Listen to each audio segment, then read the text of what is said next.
요즘 국회보다 지역구에 가면 이분을 만날 수 있다는 얘기가 나옵니다. 1일 1분당이라는 말까지 나올 정도인데요. 내년 총선을 앞두고 지역구에 올인하는 이유 있을 것 같습니다. 안철수 국민의힘 의원 전화 연결돼 있습니다. 의원님 안녕하십니까? 예, 안녕하십니까? 네, 오랜만입니다. 의원님. 네.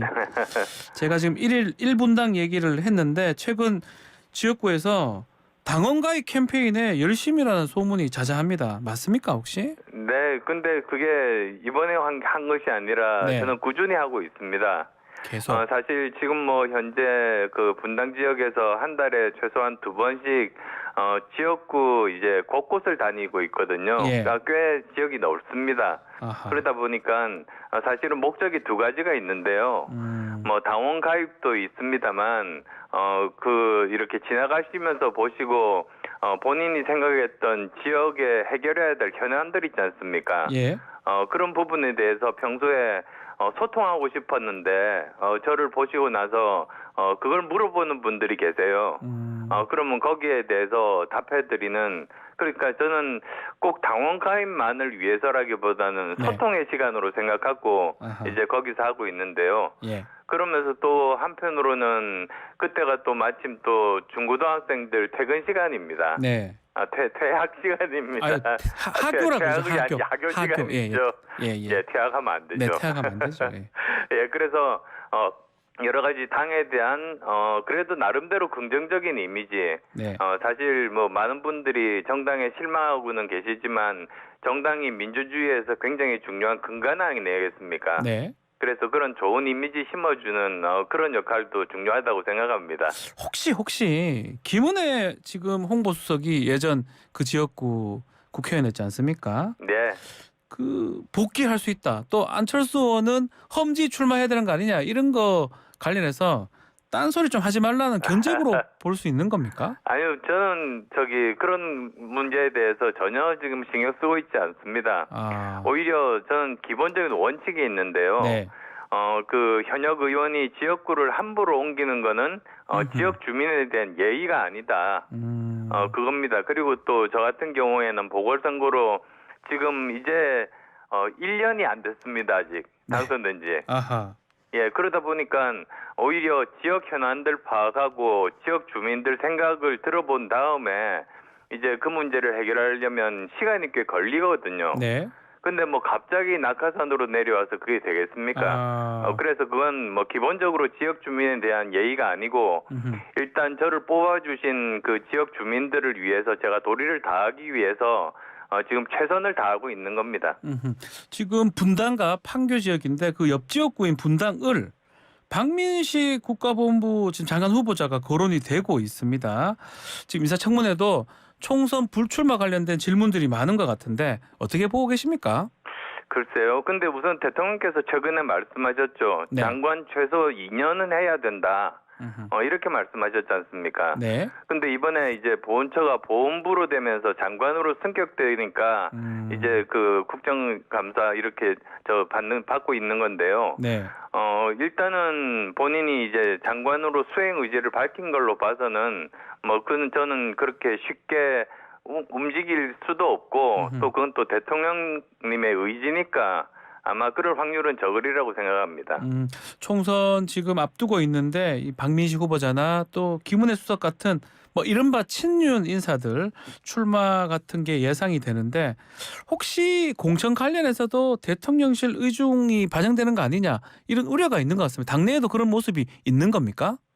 근데 사실 이제 우선은 원칙적으로 우선 네. 말씀드릴게요. 네. 그 대통령실이 공천 개입을 하는 거는 법에 위배됩니다. 됩니다. 그리고 실제로 그 박근혜 전 대통령께서 그것 때문에 실형을 받았지 않습니까? 대법원에서. 예. 그러니까 이건 이제 법률적으로 되지를 않는 겁니다. 그다음 또 두 번째로는 어떻게 보면 더 중요한 것이 국민들 정서죠. 네. 그렇게 이렇게 내려꽂기식으로 가는 것에 대해서 오히려 역풍이 불어서 선거에 실패한 사례들이 지금까지 쭉 많습니다. 그래서 정말로 그 총선에서 이기려고 하면 결국은 개혁 공천, 네. 그러니까 정말로 전문성이 있고 도덕성이 있고 그 참신한 인재를 발굴을 해서 그렇게 공천을 해야만이 이길 수 있다. 그리고 그것이야말로 대통령과 정부가 살 길이고 정부가 살아야 정부가 성공해야지 국민이 행복한 거 아니겠습니까? 맞습니다. 저는 그 원칙대로 가는 것이 승리의 거의 왕도라고 봅니다. 공천 개입이 있으면 범법이고 절대로 그건 있으면 안 된다 이렇게 말씀을 하셨는데 근데 최근에 SNS 보니까 윤석열 정부 이대로 가면 총선에서 승리할 수 없다 이런 쓴소리도 하셨어요. 이것도 뭐 공천 관련된 얘기라고 봐야 됩니까? 어떻게 봐야 됩니까? 저는 공천에 대해서 이야기한 것이 아니라 네. 국민들의 부정평가가 많다는 것에 대한 우려였습니다. 사실은 여론조사라는 것이 예. 국민들의 그 종합 점수 아니겠습니까? 네. 근데 그 부정평가가 지금 사실 굉장히 높은 형편이고요. 요즘 좀 올라간다고는 하지만 아직도 40%가 안 됩니다. 네. 그리고 특히 제가 살고 있는 경기도 쪽이 네. 민심이 훨씬 더 좀 좋지가 않습니다. 그래서 그런 목소리를 정확하게 전달하고 그리고 제가 그렇게 말씀을 드리는 이유는 네. 뭐 이대로 진짜 이러겠습니까? 제가 그 말씀을 드린 이유는 이걸 극복을 해야 된다. 그래서 정말로 민심에 맞는 그 시대가 필요로 하는 개혁에 먼저 집중을 하고 네. 그 다음에 또 그 지금 민생 경제가 아마도 굉장히 어려워질 겁니다. 네. 연말로 갈수록. 그러니까 민생에 집중하는 그런 모습들을 보이는 것이 꼭 필요하다. 그 말씀이었습니다. 그 지지율 얘기를 하셨는데 어느 정도 돼야 좀 총선하는데 무난하다 보시는입니까? 이준석 전 대표는 최소 45% 나와야 된다 이렇게 얘기를 하더라고요. 뭐 지금까지 여러 가지 예. 총선에서의 성적들과 이렇게 비교해 보면 아마 그 정도가 합리적인 숫자겠죠. 근데 지금 엊그제 국무회의였나요? 외교 성과도 좀 강조했고 특히 중소기업인 대회에서 정책 만족도 77%. 이게 진정한 지지율이다라고 좀 자평하는 모습도 있던데 이 부분은 우리가 어떻게 보는 게 좋습니까? 중소기업에 대해서 네. 또 뭐 이렇게 조사해 보면 뭐 그렇게 나올 수도 있겠습니다만 네. 사실은 우리나라 전반적인 이런 현상을 볼 때 중소기업만이 아니지 않습니까? 그래서 거기뿐만 아니라 모든 분야, 전 분야에 걸쳐서 다양하게 지지율이 높아지는 것이 정말로 필요하다. 저는 그 말씀드리고 싶습니다. 다 올라가야 된다 지지율이 그래야지만이 그럼요. 국민의힘도 좋고 총선도 좀 승리할 수 있다 이렇게 보십니까? 네, 그렇습니다. 그렇게 해야지만이 예. 제대로 올라갈 수 있고 그리고 아하. 또 이것이 단기적인 것이 아니고 예. 중장기적으로 그렇게 꾸준히 되려면 어떤 정책에 대해서 분명하게 국민과 소통을 하고 네. 그것 자체가 일관성 있게 여러 가지 어려움이 있더라도 일관성이 있게 그 원칙을 지키다 보면 사실은 단기적으로 손해가 날 수도 있습니다만 네. 그것 자체가 굉장히 큰 그 힘이 되는 거죠. 그 일관성 있게 소통하고 정책을 밀어붙이면 대선 때 48% 이상 나왔었거든요. 예. 그 이상도 나올 수 있다 이렇게 보시는 겁니까? 네, 그렇습니다. 사실 그래서 그런 기대감에 네. 지난번 지방선거 때는 55% 이상 나왔지 맞습니다. 않습니까? 예. 그래서 그 정책의 일관성 또 소통 얘기를 하셨는데 정책 관련된 얘기 보면 뭐 예컨대 뭐 전세 사기 얘기도 있었고 마약 범죄 또 그 관련해서 전임 정부 얘기를 많이 하거든요. 또 노조 네. 관련된 얘기도 전임 정부 책임을 얘기하는데 이 부분은 어떻게 보십니까? 저는 크게 두 가지로 나눠보고 네. 싶습니다. 우선은 뭐 부동산이라든지 전기료든지 가스비 인상이라든지 이런 부분들은 사실은 지난 정부 말에 올렸어야만 됩니다. 네. 이미 원가가 훨씬 더 높아서 계속 손해를 보고 있었으니까요. 그러니까 그 부분에 대해서는 전임 정부에서 올렸어야 된다. 그 말은 할 수 있다고 봅니다. 근데 이미 이제 임기가 1년이 지났으니까 이제는 뭐 그런 지금 말씀드린 그런 부분들을 빼놓고는 전임 정부 탓하기보다는 예. 오히려 정말 그 국민들께서 불편한 부분들을 최대한 해결하기 위해서 노력을 하겠다. 그렇게 이해를 구하는 모습이 오히려 국민들께 와닿을 겁니다. 전임 정부 탓하는 것보다는 이해를 구해달라. 또 노조 관련된 얘기도 지금 계속 나오고 있는데 집시법 개정 논의가 됐습니다. 어제 당정이. 자, 이 와중에 한동훈 장관이 지난 대선에서 윤석열 정부를 선택한 게 이런 어떤 불법 집회를 막아달라는 선택이었다. 이런 말을 했던데 이 부분 동의하십니까? 그러니까 뭐 양쪽 측면이 있는 네. 거죠. 사실 제가 그 미국에 유학 갔을 때 제일 처음에 저한테 충격으로 다가왔던 것이 네. 굉장히 격렬하게 경찰 쪽과 그리고 노조 쪽이 시위를 했습니다. 예. 근데 그 중간에 보니까 폴리스 라인이라고 이렇게 그 경계선이 있더라고요. 예. 그 선을 넘지 않는 범위 내에서 자기 주장을 내세우다가 노동자 한 분이 뭐 실수인지 고인지 모르겠습니다만 그 선을 넘었습니다. 네. 그때 뭐 이렇게 방송으로 표현해야 될지 모르겠습니다만 그 가만히 있던 그 경찰 병력 한 분이 큰 몽둥이를 꺼내서 그 머리를 후려쳐서 피가 사방으로 튀었어요. 정말 대형 사고여서 예. 저는 그 다음날 아침에 신문에 일면에 대문짝처럼 나올 줄 알았습니다. 근데 글씨 한 줄 안 나온 겁니다.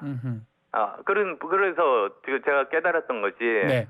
이게 규정이 있고 법률이 있으면 거기에 상응하는 거기에 제대로 따르면은 괜찮지만 그걸 어기면은 그거는 노동자든 또는 또 경찰이든 그건 처벌을 받는 그런 일종의 그 룰이 정립이 돼 있었습니다. 그런 쪽으로 이제 점점 가야 되는 것이 아닌가 싶습니다. 우리도 법 집행은 확실히 하고 또 권리 부분은 확실히 또 지켜주고 이 말씀이네요. 네, 그렇습니다. 그런 점이 지금 네. 좀 혼란스럽고 정리가 안 돼 있는 부분이죠. 네. 자, 후쿠시마 오염수 얘기도 좀 질문을 드려보겠습니다. 시찰단 활동 아직 끝나지도 않았습니다. 지금 일본에 있는데 일본 정부가 올여름 방류하겠다는 방침을 밝혔습니다. 뭐 이렇게 되면 왜 갔냐는 비판을 피할 수가 없을 것 같습니다. 예, 저는 오염수 처리에 관련돼서는 두 가지 측면이 있다고 봅니다. 예. 우선은 첫 번째가 과학적으로 제대로 검증을 해야 됩니다. 그거는 객관적이고 과학적인 부분이죠. 네.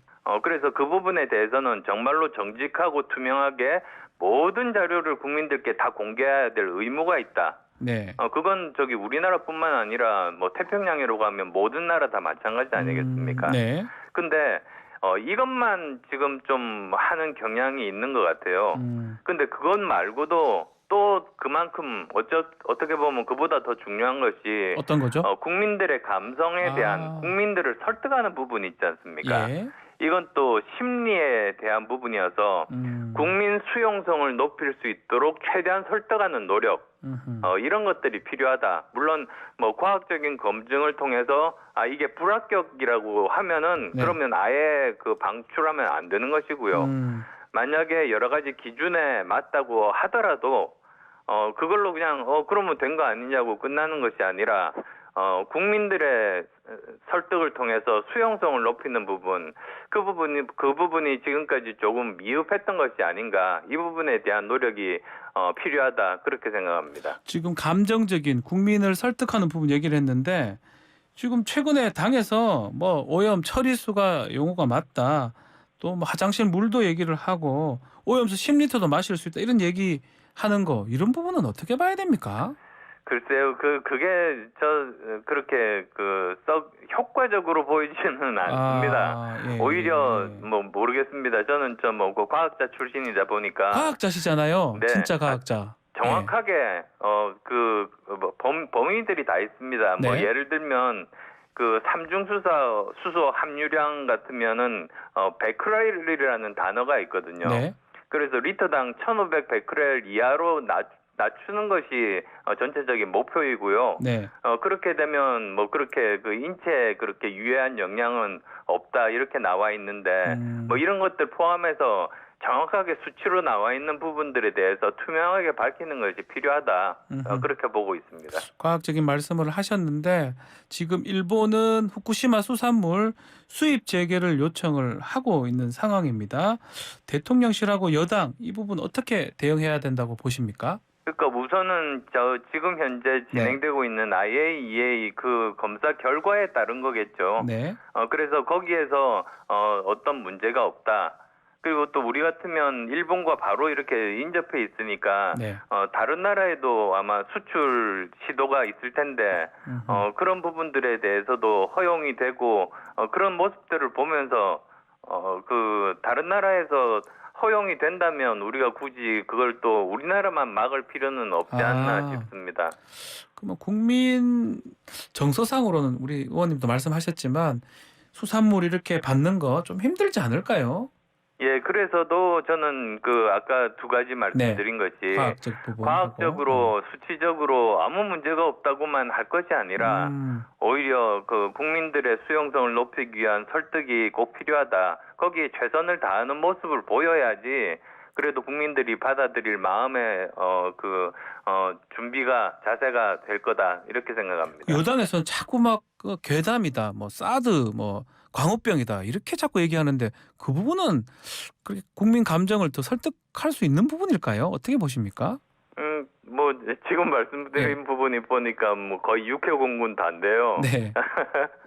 이런 부분들에 대해서 사실 지금 현재 우리나라가 굉장히 문제로 삼고 있는 부분 중에 하나가 반지성주의 아니겠습니까?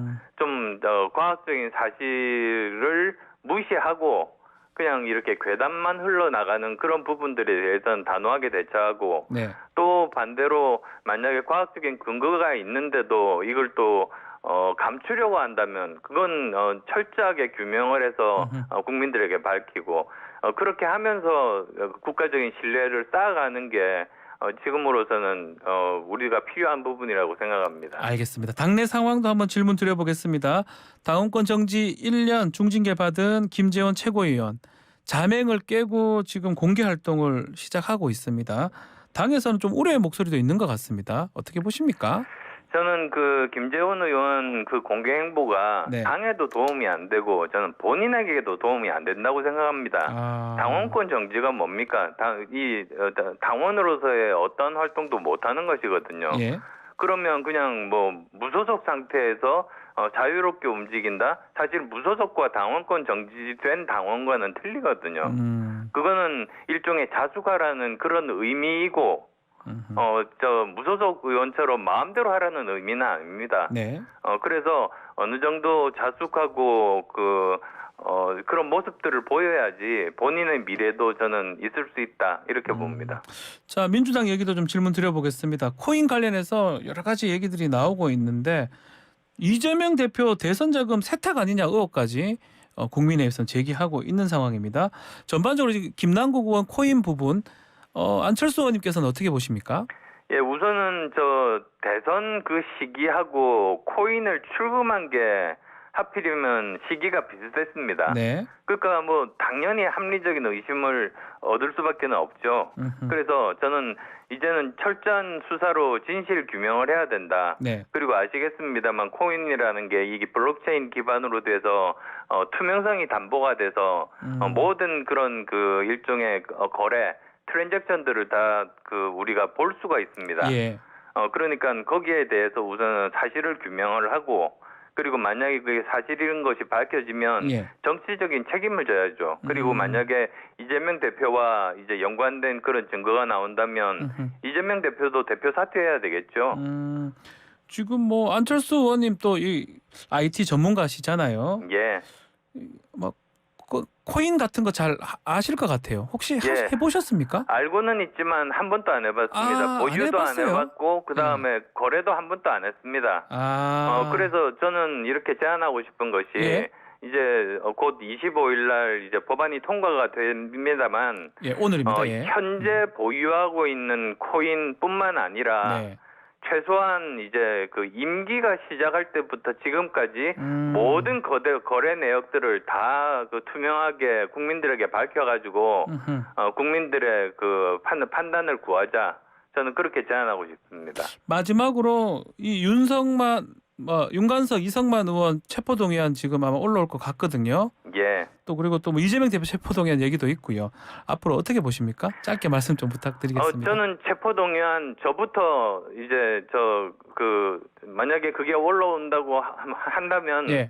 저는 그냥 영장 실질 심사 받겠다고 아하. 말하겠다고 이미 선언을 했습니다. 예, 그리고 저는 다른 의원 모두 다 그러기를 바라고 이제 그게 헌법에 규정돼 있기는 하지만 음흠. 헌법 개헌을 할 때 그 부분을 없애야 된다 이렇게 생각하고 있습니다. 알겠습니다. 자, 오늘 말씀 여기까지 듣겠습니다. 감사합니다. 네, 감사합니다. 안철수 국민의힘 의원과 함께했습니다.